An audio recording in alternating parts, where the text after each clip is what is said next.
Further to that, we are here to explore what has happened over the last couple of years around elections. So oftentimes people will say elections are a continuous business, but we never give ourselves time to reflect on what really has been happening. So part of the conversation today is taking stock of what has happened around elections over the past couple of years. This is looking at 2013 to date, but I know as we get into the discussions related to the Barometer, it must be around 2015 to date. So part of the purpose of being here is to take stock of what has happened around elections.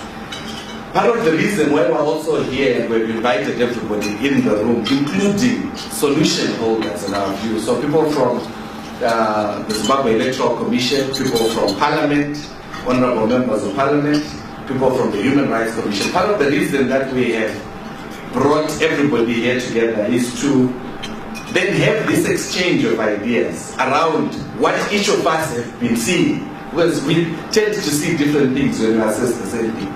But it's important for us to then have an opportunity to appreciate what each of us are also picking up on the same subject matter of discussion. So it's an opportunity for that exchange. And hopefully it's an opportunity for us to identify priority areas for reform as we head towards the 2018 elections. So we hope to set the stage of what we consider the most priority of things to look at as we prepare for the harmonized elections next year, hoping that by identifying those things, we're also able to set the agenda, Honorable Ziambi, for your committee to consider some of the outstanding issues we've been discussing in relation to elections. So this is our hope as the Election Resource Center as we convene this discussion, but also to say that this discussion is just not a once-off event. We hope to make this as periodic as possible, because as we get closer to elections, you're going to see more things happening around elections, and we need to discuss these things. And hopefully as we discuss these things, we will have an opportunity for a real-time or near real-time response to some of the issues that we're finding. So I'll leave it there and ask the moderator to proceed with the program. I hope I was on track in terms of my time. Just give us key high-level issues in respect of two issues. The first is the political environment, then the second is the media. But I'll start off with the media. Patient Zirima needs no introduction. I think we know from her work she's done in the media institutions. She is the coordinator, director of media monitors or media monitoring project in Zimbabwe. Some of us would fondly remember. So let's ask questions to just give us, high-level issues around the media and election-related issues. Once it's done, we'll move on to the next discussant presenter. Thank you very much, Walter. If you don't mind if I stand as MMPZ. MMPZ has been monitoring elections since 1999. The key issues that have been coming out since 1999 remain as is today. We've got issues around equal access, for example, of political parties to the media. We've got issues of diversity of media players, media platforms, diversity of sourcing patterns within the media. We've got issues around fairness, access, accuracy, balance issues that are problematic in our media houses. But I won't go too much into the specific issues because I think these are issues that are quite clear to most of us. What I wanted to highlight are what I think are some of the key problems that we face in terms of actually reforming the media environment and contributing to a more credible election in Zimbabwe. Issues around monitoring are a big problem in Zimbabwe. Every time, for example, that we come up with a report, media monitors comes up with reports, monitoring organizations come up with reports. These are not taken up. We have the Electoral Commission, and the last election that we had in 2013, when issues were raised, for example, around how the media has been reporting, the issues around access to the media, issues around credibility, balance, etc. they pretty much said, no, we have a monitoring organization, the Broadcasting Authority, and the Zimbabwe Media Commission. When we went back to those, they sent us back to ZEC. ZEC then said that we don't have the capacity to push these media houses to change. So that shows that there is very little that is happening in terms of actual monitoring and oversight of the media as we are going into successive elections. So if something happens, for example, we raise a concern around lack of access by political parties to the media. There's nobody out there who can actually make the media behave. So issues around oversight and monitoring are a problem in elections, especially when we're talking about media and elections. The other question that we have is around accountability. Accountability of the media itself, accountability of oversight bodies themselves. I think most of us saw an advert yesterday around the Broadcasting Authority of Zimbabwe calling for board members. And this is quite an interesting development because I think I don't think it's something that you don't need to be a rocket scientist to make the connection with what happened with President TV, for example, and some of the issues that come up in terms of how the Broadcasting Authority itself is actually constituted. Most of us might remember in 2015, the same call was made in terms of board members for the Broadcasting Authority of Zimbabwe. Interviews were held, and nothing happened. We had these interviews where individuals waiting to hear the results of the interview process, and that never happened. It shows that, for example, the Broadcasting Authority itself is not accountable to anyone.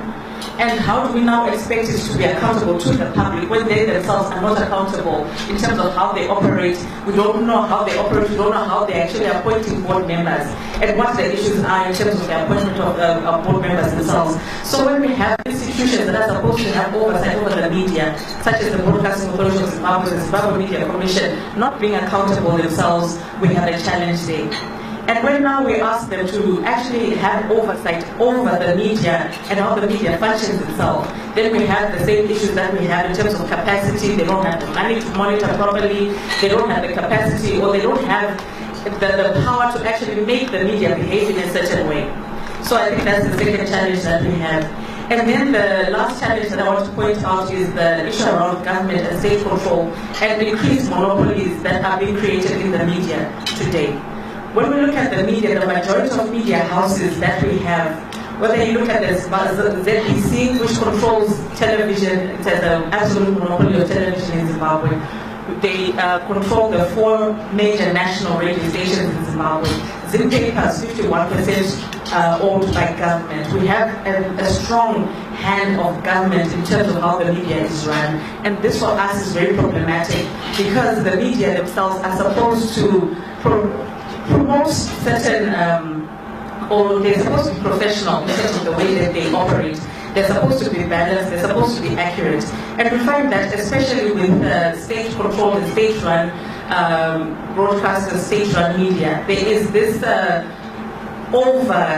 guess there's too much imbalance in terms of, the ruling party getting more coverage in the media as opposed to opposition parties. There are always the advantages of incumbency. For example, obviously the president is going to get so much more coverage. Ahead of election, this remains quite problematic for us. And with these, I suppose most of us know that there are these private local commercial stations that were given licenses a couple of years ago. And all of these stations are at some point they're linked to some kind of a state body, to somebody who is linked to the state, for example, and it has also created more of the monopoly that I was talking about, because the 4 proprietors who actually own these radio stations are the same ones who actually got the national licenses and who actually have print media publications as well. And you realize that even when private media players have come in and tried to apply for licenses, especially for broadcasting, they have not been able to get these licenses.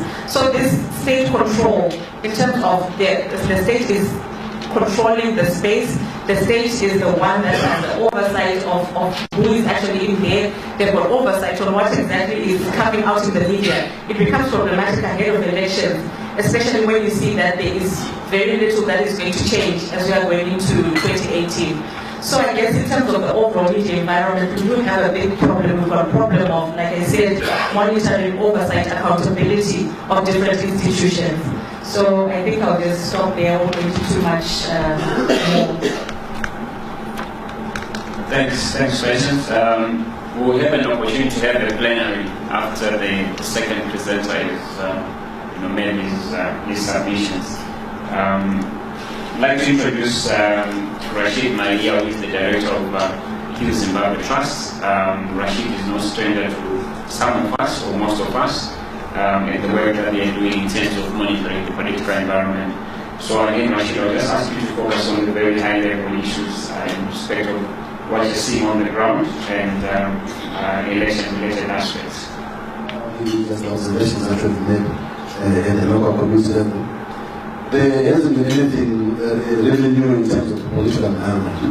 The challenges that we faced in the past remain the same challenges. The first challenge is that of impunity, where people that have committed crimes, human rights violations in the past elections have won. A number of them have been pardoned. You know, the potential pardons that come after every election since 2005. So we have a number of people that have committed crimes and still remain in communities, and they have not been arraigned before the courts. And this is a source of fear and intimidation to communities, because the moment that someone is committed a crime, it still remains in the community and reminds people that what we've done in the past we will continue to do as long as we remain in this community. And this is a source of concern for us, especially as we go towards elections. And the second challenge is that of the confession of the party and the state. You cannot draw a distinction between what is state and what is the political party that is in government. So you find institutions that are responsible for other functions, but coming in to mobilize voters and the voters of a political party. We look at the city administrators, we look at local councils, we look at even traditional leaders. If you look at the constitution, it's very clear that traditional leaders are supposed to be non-partisan, and there actually is a mechanism that is provided for in the constitution for complaints against such. And secondly, the major challenge has been the poverty, which has led to dependence on the state. There's been selective use and abuse of aid at the local community level. So you find that the infrastructure of violence and intimidation that you found in the communities before 2000 elections, before 2005 elections, 2002, you find the very same infrastructure is in place, but in between elections, it is continuously oiled by getting powers to provide aid selectively depending on the partisan or on the political party affiliation of specific individuals in the community. And that is the cause of concern for us, because we are of the view that elections must take place in a climate of without fear, coercion, intimidation, or reprisals. We bring in the important component of reprisals that we find in the Constitution, because if you go back to 2008, people thought they made a choice, but the reprisals that took place post the election. So that is our greatest concern. But we say we have this environment where we have a number of people, a number of violations that are taking place, the same institutions, the traditional leadership in rural areas, your local councils, gatekeeping in communities so that there is no access in a number of communities that people have to operate in. I know a number of civil society colleagues that are here do not have access to some areas, largely because they are kept away and their conditions that are created with such. But for us to say there is a window of opportunity. These are issues that we see, but we think the Constitution is coming with a number of possible alternatives or solutions to these problems. The first solution for us is the fact that we have a Human Rights Commission, the Chapter 12 Commission. As you know, we have referred, I think, about 36 cases of Human Rights Commission, and they've responded. And for us, that is important. It deals with the issues of impunity, because they have gone to the community to investigate cases of human rights violations. So for us, it's a plus, because we've got independent commissions that are willing and ready to play their part and fulfill their constitutional mandate. And that is a different situation than we had in the previous election. But also, to deal with issues of impunity and the violence that take place, the Constitution also provides for the creation by the Human Rights Commission and the police of a committee at the local community level that then investigates these cases of violations that will take place. So we see that as a window of opportunity because it's supposed to be a provisional level of faith, and with the liaison officer at every level, the police and the Human Rights Commission working together. So we've been informing our communities that there is an opportunity, and because the Human Rights Commission is going to investigate, we think there is a new confidence that there is an opportunity for citizens to get the justice that they expect. Also, as Zimbabwe constantly refer to the National Peace and Reconciliation Commission in terms of dealing with the peace, in terms of dealing with the past human rights violations. I think it's important because it is supposed to, as part of its responsibilities, it is supposed to come up with a mechanism of detecting human rights violations and conflicts that might take place, creating mechanisms for early warning and early response. And we've continuously insisted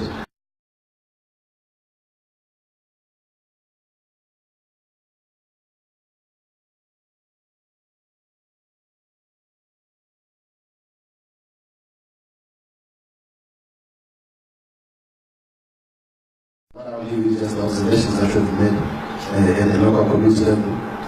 There hasn't been anything really new in terms of the political environment. The challenges that we've faced in the past remain the same challenges. The first challenge is that of impure observations that we've made at the local community level.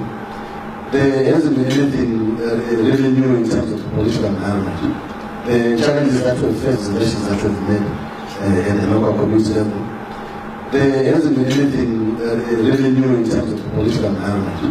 The challenges that we've faced in the past remain the same challenges. The first challenge is that of impunity, where people that have committed crimes, human rights violations in the past elections, the observations that we've made at the local community level.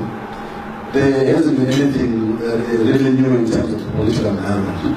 The challenges that we've faced in the past observations that we've made at the local community level. There hasn't been anything observations that we've made at the local community level. There hasn't been anything really new in terms of the political environment. The challenges that we've faced in the past remain the same challenges. The first challenge is that of impunity, where people that have committed crimes, human rights violations in the past elections, observations that we've made at the local community level. There hasn't been anything really new in terms of the political environment.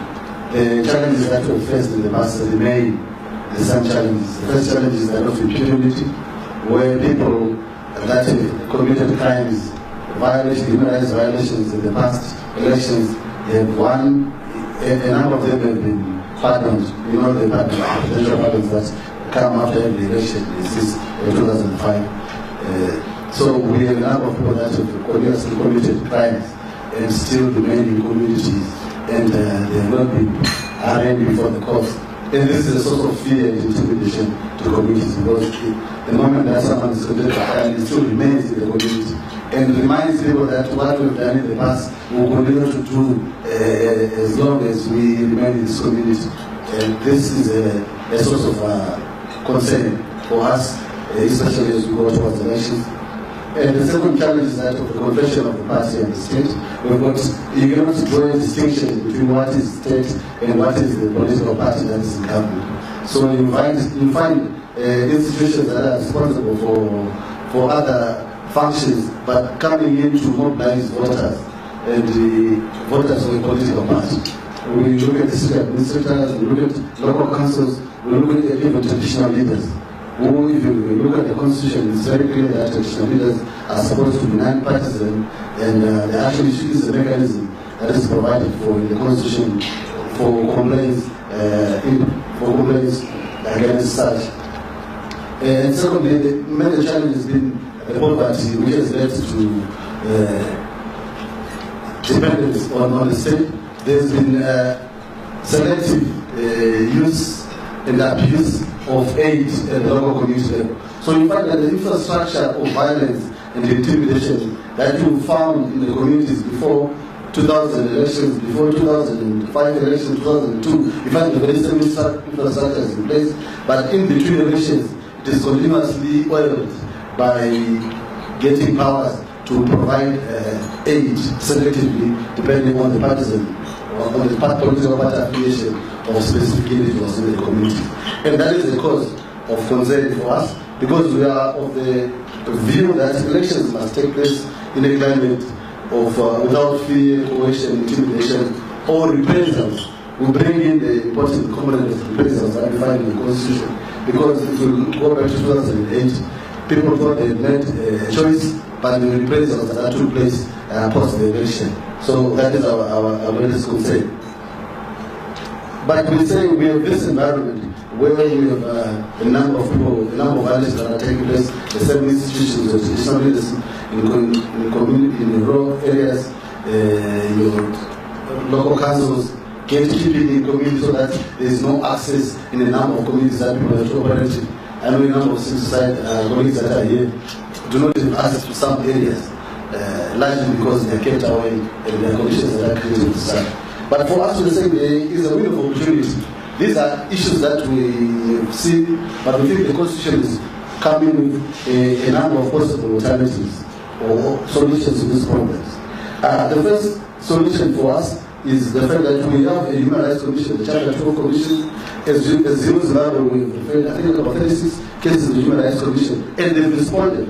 And for us, that is important. It deals with the issues of impunity because they've gone to the community to investigate cases of human rights violations. So for us, it's a plus because we've got independent commissions that are willing and ready to play their part and fulfill their constitutional mandate. And that is a different situation than we had in the previous election. But also, to deal with issues of impunity and the violence that take place, the Constitution also provides for the creation by the Human Rights Commission and the police of a committee at the local community level that then investigates these cases of violations that will take place. So we see that as a window of opportunity because it's supposed to be at a provincial level, I think, and with the liaison officer at every level, the police and the Human Rights Commission working together. So we've been informing our communities that there is an opportunity, and because the Human Rights Commission is going to investigate, we think there is a new confidence that there is an opportunity for citizens to get the justice that they expect. Also, as you know, we constantly refer to the National Peace and Reconciliation Commission in terms of dealing with the peace, in terms of dealing with the past human rights violations. And I think it's important because it is supposed to, as part of its responsibilities, it is supposed to come up with the mechanism of detecting human rights violations and conflicts that might take place, creating mechanisms for early warning and early response. And we've continuously insisted that the National Peace and Reconciliation Commission has to be put in place so that it works alongside the Human Rights Commission and other state institutions to ensure that there is peace in our communities and our communities are able to select and elect leaders of their choice without fear. We also know that the Constitution also provides Section 210 of the Constitution provides for independent complaints mechanism against if there are violations that have been done by members of the security forces, the armed security forces. We have taken the steps to court, to the Constitutional Court, to make sure that that provision is implemented so that it becomes easier for citizens to take members of the security forces who do violate communities and citizens so that they're taken on because there's a provision that provides for it.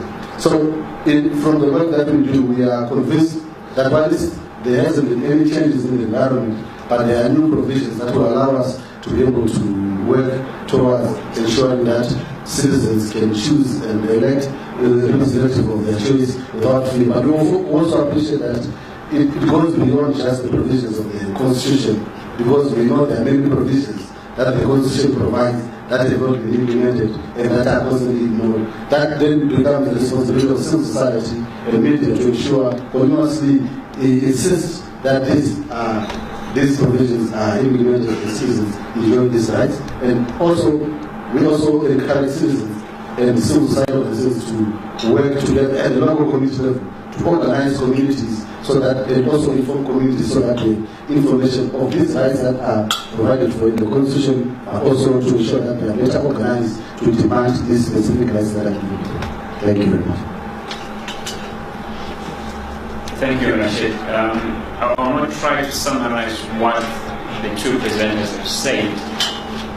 I think it was as clear as it can be. I hope it was.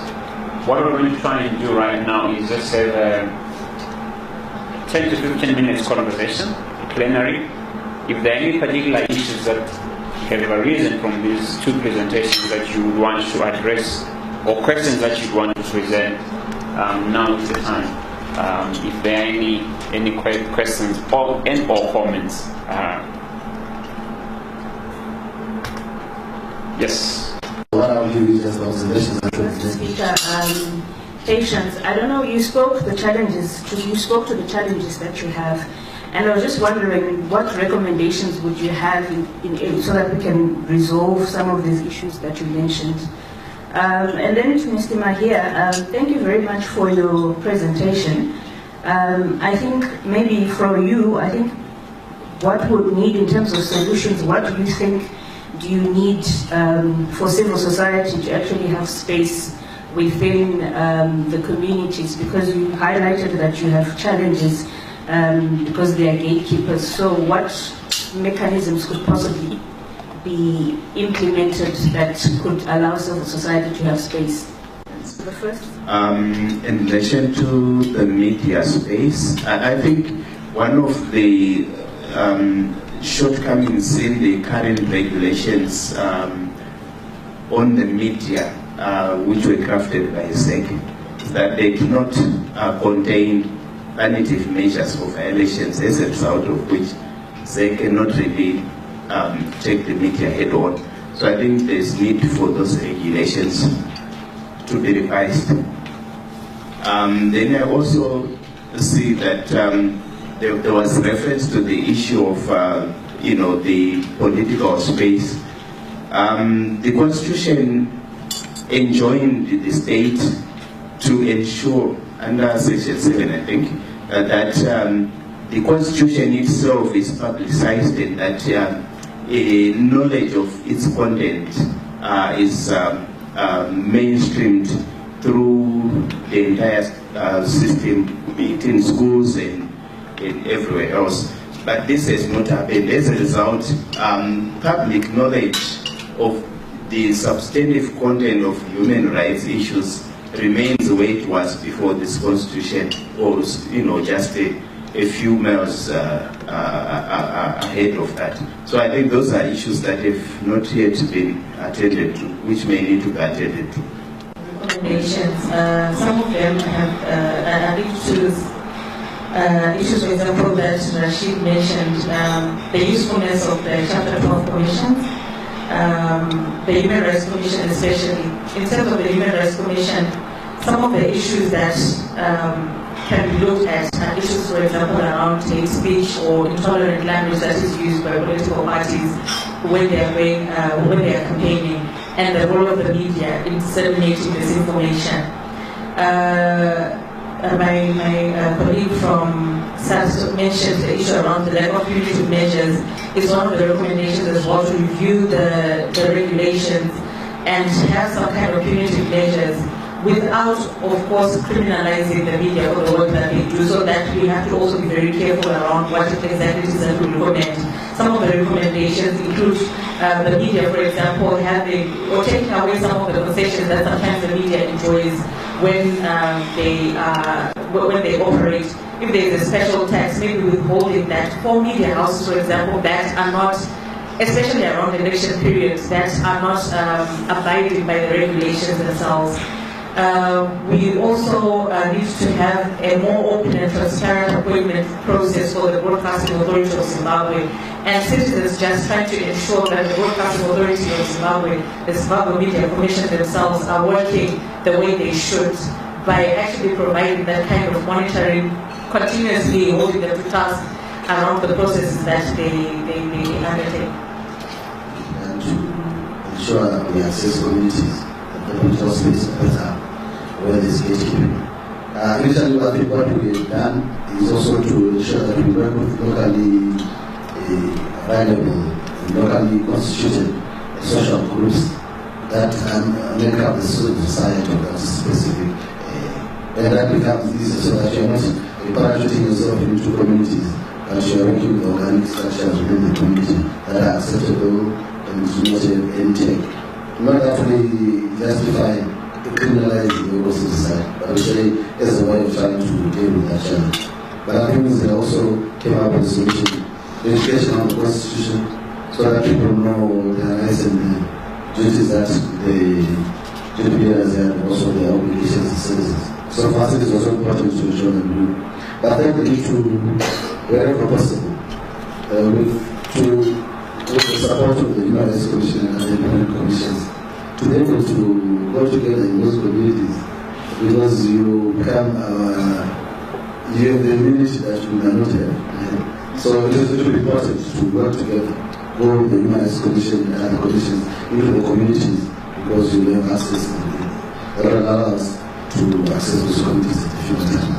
But the greatest challenge is that we now have a culture to accept, or that we have accepted, that when there is elections, there are communities that are lost, and that we will not access. And we will sit down, we will sit and say it's normal and see that. So thank you for asking that question. I think we have to access the society to try and explore possible solutions to deal with what has become normal, which should be very abnormal in any normal democracy. She spoke about equal access to political parties, lack of accountability on the part of the Broadcasting Authority, and too much interference on the state media by the state. My question really is, or my contribution to that is, we have two issues. We have issues that pertain to the laws and issues that pertain to implementation of the laws. When we speak about institutions having no accountability at law in terms of our constitution, that is not very correct. We have a constitution and we have, is it chapter 12 commissions, independent commissions, and we have a Zimbabwe Media Commission that has oversight over all those issues. And the constitution is very elaborate. It speaks to all the issues that she was talking about, to say that the commission is to do all this. And then when we say that we are having a gap, they are not accountable to anyone, when the constitution is very clear what has to be done. And when constitutional violations happen, we also have a very clear roadmap of what has to be done. Then I think we need to separate where people are not doing their job correctly and where laws are not there. I'm sure Tawanda, they gave us a petition about electoral reforms. We looked at the laws, we invited all the experts, and the general consensus was we have very good electoral laws that deal with most of those issues. We even invited the Zimbabwe Republic Police to talk about POSA, and it's a law that is very necessary for the maintenance of peace and order in any country, and we cannot have several pieces of laws that whereby you then say that now it's election time, let's do away with POSA. When elections come, we then say, no, we now need that law. That cannot happen. But if the police are not doing their duties well, then there's another issue. But insofar as the media is concerned, I think the laws are there and they are very adequate in that respect. So I do not think in that respect it was very correct. And then I listened to Comrade Mahia speaking, He spoke about impunity, about violations of human rights, and he spoke about 2002, 2005, 2008, and I was pleasantly surprised that when he was speaking, he deliberately or otherwise decided not to speak about 2013. And he referred to what happened prior to that. And I actually want to say that what also happened is we also have to acknowledge that the period that he spoke about, we then had a negotiated settlement where some of those issues were taken care of. And we had an election, which I was hoping that he was going to applaud Zimbabweans for holding an election in 2030, which was largely peaceful. And most of the concerns that he was talking about, I do not remember of any violent crimes that happened in 2013 and any pardons that happened.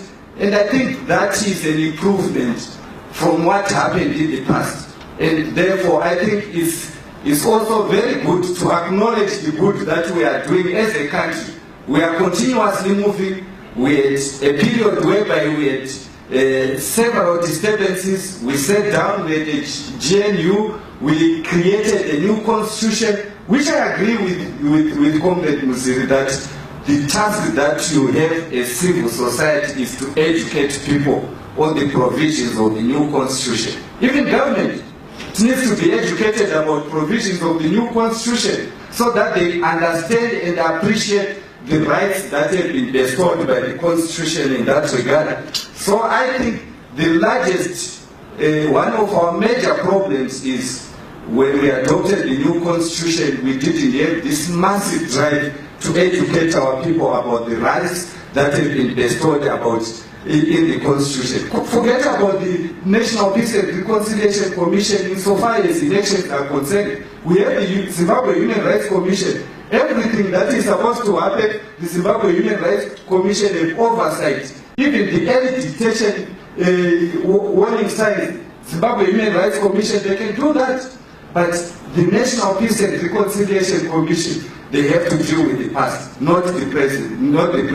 The moment we give them oversight over current issues, we are conflating their functions with the function of the Zimbabwe Human Rights Commission, and we'll end up with confusion somewhere. So I believe that as we move forward, as a country, there are significant gains that have happened that we cannot ignore or wash away. And in that regard, I think as we discuss and we deliberate, we need also to highlight the gains that we have that have happened. My name is Michel Gondo from National Association of Youth Organizations. And also to complement what you Honorable Ziambi alluded to, we need to build on the positive things that we have done and use them also to promote peace in terms of 2018. But coming back to Comrade Mahia, I spoke about the violations that have been done. Probably I would want to understand if there is the institutions and other institutions are doing proper documentation on that one, so that maybe if the right time comes, you know, for those, so that it set a precedence in Zimbabwe, like even when the issues are going to be dealt with.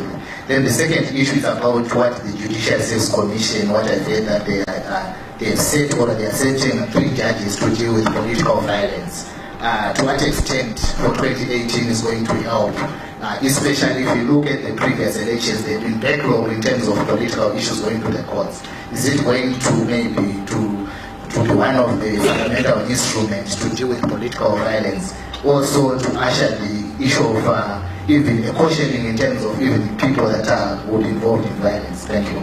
Thank you very much.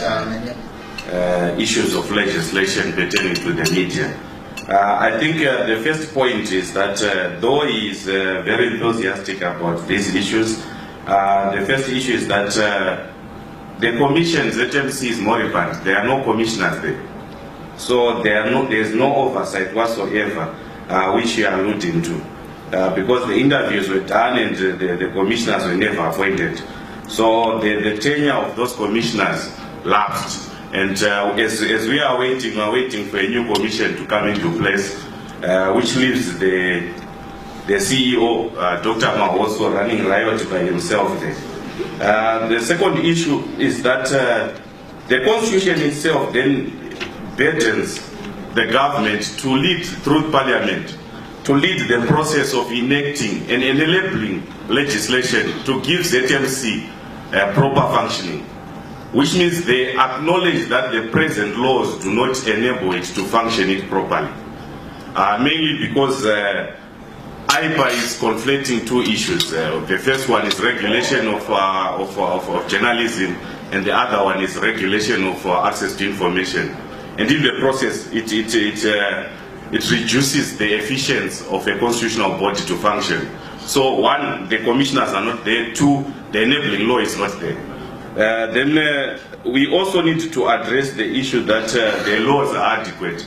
They are not adequate insofar as we are concerned, because the Ministry of Information has since considered that IPA and Broadcasting Services Act are now long overdue for review and repeal, especially repeal for IPA, review for Broadcasting Services Act.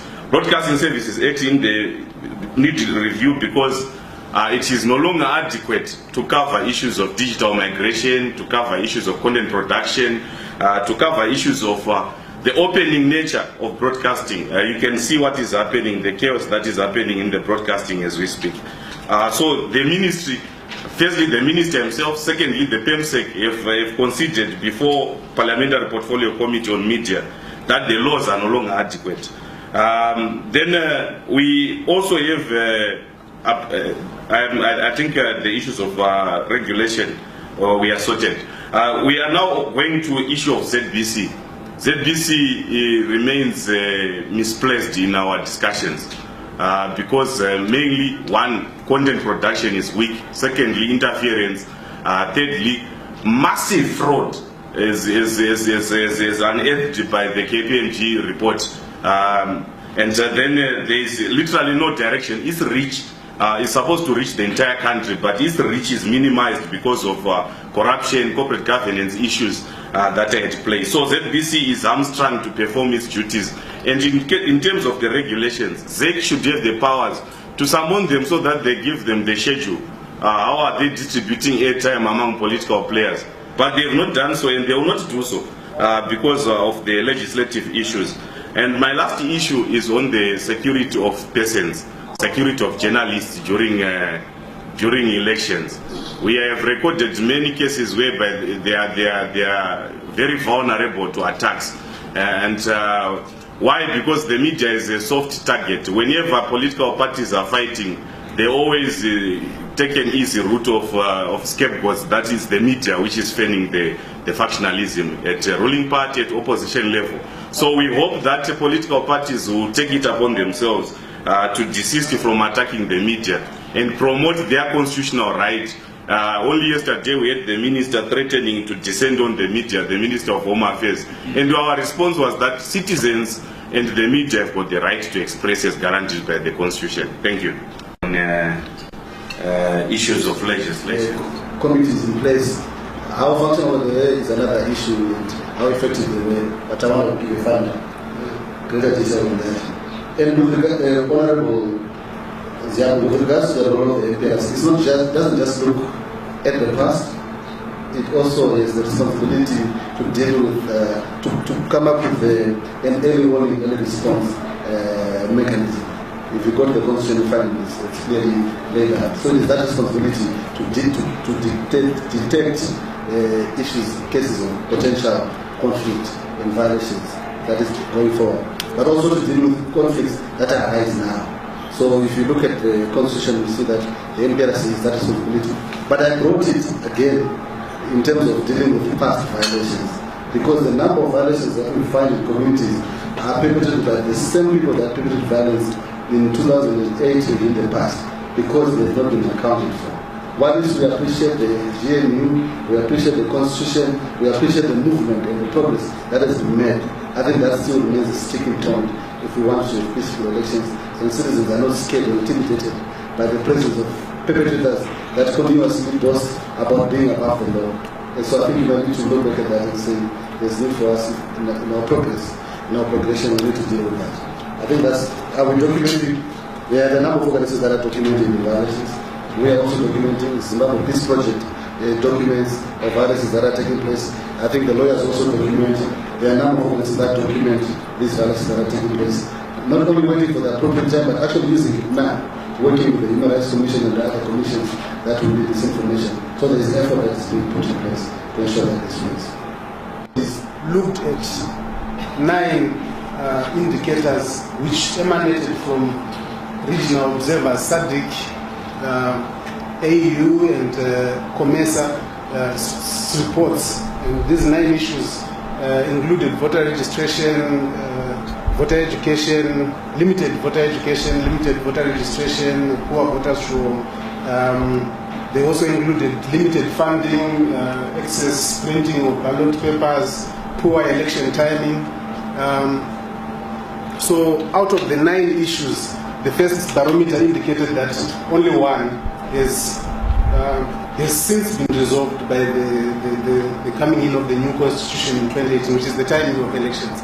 Of course, there are reports going around that there is possibility to have an early election, yes, but the constitution now gives a timeline for elections. So that is the only issue I think that had been resolved since the first barometer.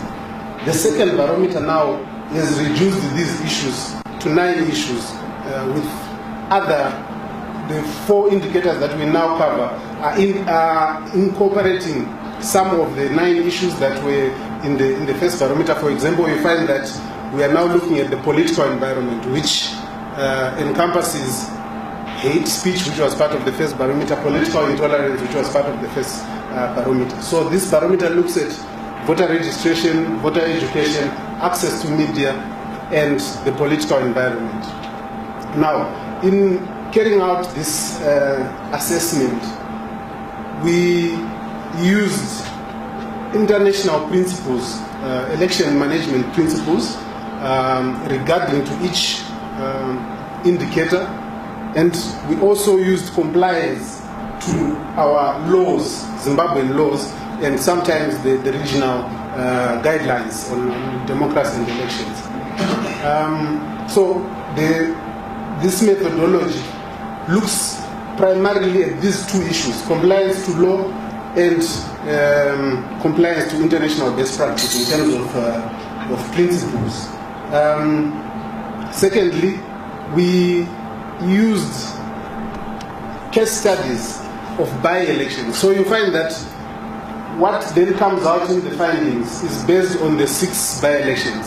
So one might be quick to say, no, this is not indicative of the national picture, but these case studies gave us an insight into what the election management body can or cannot do, its state of preparedness for the 2018 elections. So you see that the barometer looks at 6 by-elections, beginning with Mazoe North, Norton, Chimanimani West, Pikita West, Mwenezi East, and the last one, which is Chiundu.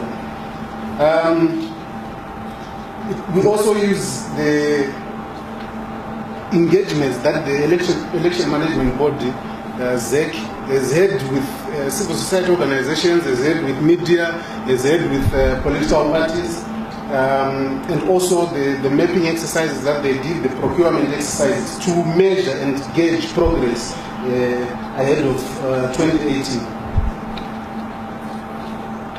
So the first barometer was in the post-election period. This one is in the pre-election period. So that's why you find that these 4 issues are very related to issues of registration, issues of training, issues of procurement, and issues of information provision. So the overall, getting into the findings, the overall finding of the 4 indicators is that the election management body and the election framework in Zimbabwe is hardly getting out of the red. So you see that the barometer uses red, amber, and green, just like the traffic lights or robots, as we like to call them. So you find that the overall assessment is that we are still in the red, but we are about to get out of the red. Why? And this red means that there is little or no compliance at all to the laws or to the international principles. EMBA meaning that there is average compliance or adherence to international principles, whereas the green obvious is we are good to go and we are ready for the 2018 election. So, like I said, the overall is that we are just on the edge of the red, getting into EMBA. So you see in the barometer itself. One of the main reasons why we are just is that one of the important indicators that we are getting is the voter registration. And the General Laws Amendment and the Constitution of 2013 addressed to some extent the issue of voter registration by transferring it to the Election Management Board, and for the Election Management Board to then take this mandate and start to implement it is progress as we measure it. And the alignment through the General Laws Amendment is also progress in terms of the law. And this has effectively put voter registration under the Election Management Board. And within the 6 case studies that we are talking about, you'll find that ZEC has registered people in these by-election sites, and they've done averagely well, to an extent that the overall assessment for voter registration is the only one that is somewhere mid-EMBA. The biggest dent on this assessment is the fact that voter registration has not been continuous, whereas our law says that voter registration must be continuous.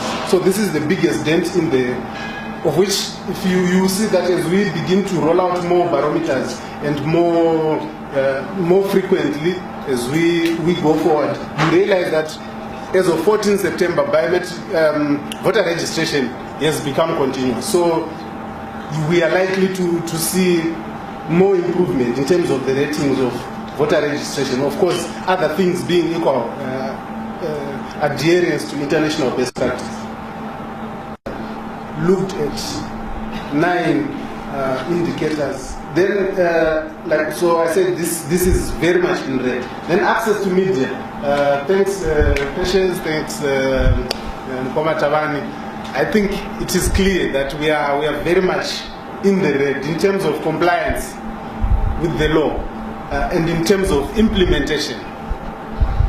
Comrade Zambi, you seem to say that it is about implementation, it's not about the law. But in both aspects, we are in the red. It is common that state-owned media gives more coverage to the ruling party. The coverage that comes for the opposition is only but negative. Same with the private, because when we look at access to media, we're looking at both public and private. Same with private. Sometimes the private only gives negative assessments of the ruling party or negative reports, whereas the public media gives positive reports of the same. In the barometer, we give an example of Chiundura by-election. One headline in the private media says huge fraud unearthed in Chiundura. The other one says big win for ZANU-PF. So this is typical of our media. The principles are supposed to speak to impartiality, they are supposed to speak to fairness, they are supposed to speak to connectedness of the media itself, and to speak to ownership of the media, not influencing the reports that the media gives out. Then, in terms of the law, there's lack of enforcement on the part of ZEC. As every election comes in, I think this has been spoken to, as every election comes in, ZEC takes over monitoring, of course in conjunction with the Media Commission that has been said not to be there, to then monitor media houses and their conduct, and this has not been done. So you find that the overall assessment is that this is in the red, way in the red. Then the political environment, it is still in the red. Speaking, yes, I acknowledge 2013 was peaceful, but peace does not only mean lack of violence. Peace speaks to lack of intimidation, freedom to express oneself, freedom to associate, and freedom of movement. If these things are inhibited, if you Zimbabwe cannot go into certain communities, if people fear the presence of a traditional leader, or they are told something that will not properly, they are told something that will not properly allow them to express themselves, then the environment is not free. If there is a hate speech, which we experienced in the 6 by-elections that we are using, then questions and follow-ups in terms of complaints that have come. So just to say that it's something that the Commission is very much aware of and know that everyone is really interested in, but we are working in terms of a strategy of engaging all the relevant stakeholders, that we come together and see how we can probably take this whole thing forward. Thank you. Or questions? Education, the conduct and supervision of water education. The Constitution gives this, the mandate for doing this to ZEC, and I've heard voices to say that it should be given to others and opened up. How do you suggest it should be done, at the same time ensuring that the constitutional provision is adhered to? Because I have heard ZEC saying that they agree to have anyone who wants to do voter education, provided they bring their material and they supervise. And I tend to hear dissenting voice. How do you envisage that voter education should be done? To say, the intention of the barometer, as we have put it out, is to document, to have evidence-based advocacy. So when we discuss with Honorable Ziambi, who is no longer in the room, it's just enough. It must be based on evidence, and a lot of the findings that we have used in putting up the barometer is based on the by-elections that happened between 2015 to date, 2016 to date. So here is an opportunity for us to show, as Zimbabweans, that we're learning from our practice, and this is what this barometer intends to do. In assessing some of the indicators that we've highlighted, we have definitely taken into consideration international best practice. So this includes the SADC principles and guidelines.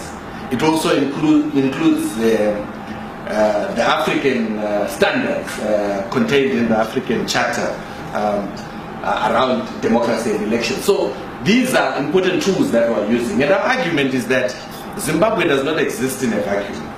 Zimbabwe is a member of the SADC community. Zimbabwe is a member of the African continent, of the AU, and therefore Zimbabwe must be accountable to these bodies. So we've had elections where these bodies, the AU and SADC, have come and assessed our elections, and they've passed judgment on our elections.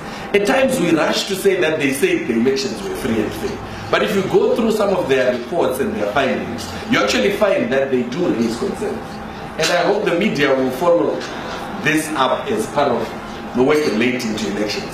Some of these final reports have actually not been made public. And what we have been told by SADC, for example, is that the final SADC report on the 2013 elections is with the Ministry of Foreign Affairs. So I'm not sure if anyone has seen a copy of that final report, but it will be important for us to see what they said in their final assessment of our elections, so that we continue to test ourselves against those standards that our peers in the region continue to set.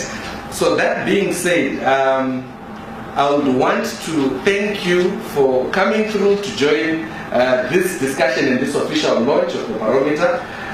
It's a learning curve for us as the Election Resource Center. This is one of the many publications that we're going to be putting out. This publication will be coming out every 2 months, as we head towards elections, because there are a number of issues that we must continue tracking. And we hope as we head towards the election, judgment on the 2018 elections will not be based on what happened on the polling day for the 2018 elections, but in terms of the processes leading up to those elections. And these are the processes that we are beginning to watch through the Barometer. Thank you so much. Just to say, the intention of the Barometer, as we put it out, is to document, to have everything.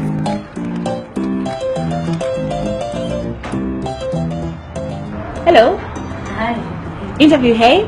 Yes. Please take a seat.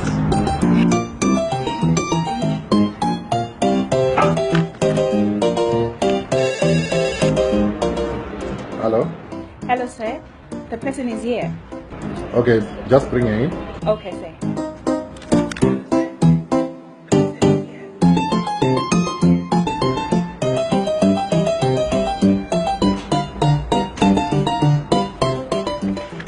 Are you feeling hot?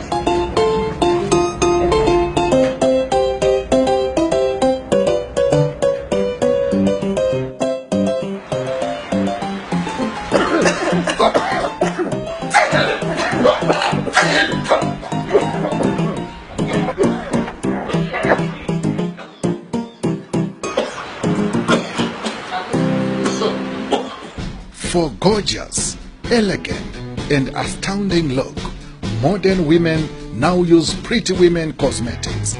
Visit us at the following Pretty Women Cosmetic outlets: Corner Angwa Street and Speak Avenue, Corner Nelson Mandela and Park Street, and at Corner Muyanehanda and Speak Avenue in Harare.